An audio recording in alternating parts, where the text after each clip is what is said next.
How to build a Halloween wind resistant maze.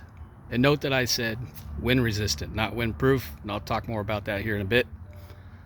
So basically what this is made of is 1x3s that I got from Lowe's, and I make 8-foot sections, 8 and 4-foot sections. So right here's an 8-foot attached by 9x2.5-inch screws, and you could use that size screw for all of this.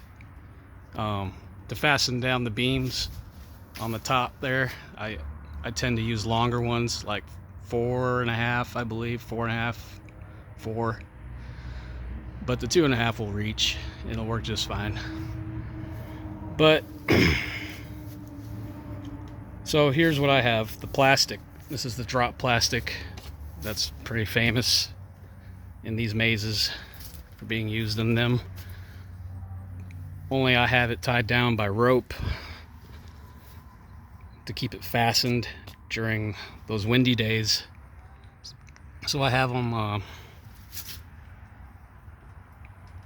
attached like 2 to 3 per beam.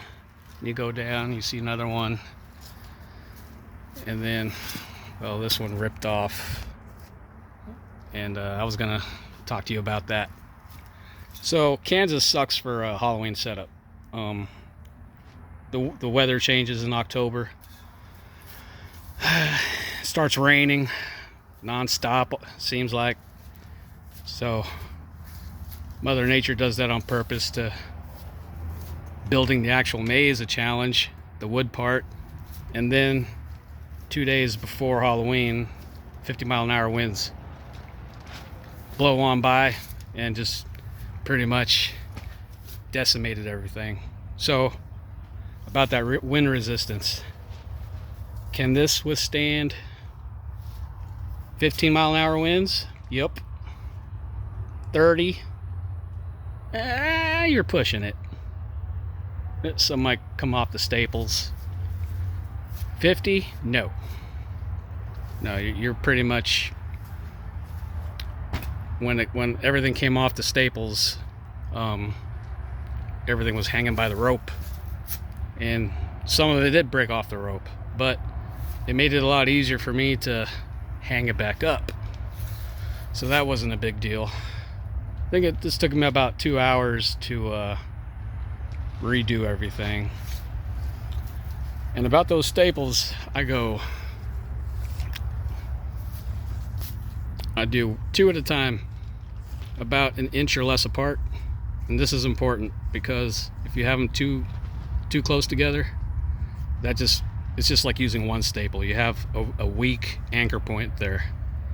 If you have them this spaced off apart, you have a wider anchor point, and it'll be a lot better to holding it down. Another thing that I learned from trial and error is the bottom is very important. Don't skimp on the bottom.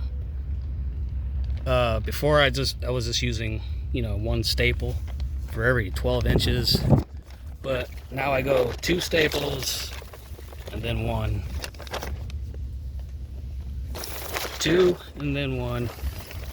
There's 1 and then 2. Don't forget that spacing. So yeah, here comes the wind again. So yeah, the rope method does help. Makes it more resistant, like I said again, just not windproof, especially 50-mile-an-hour winds. Well, hope this helps in your Halloween build. This is the day before Halloween, so I gotta hustle to get this crap done.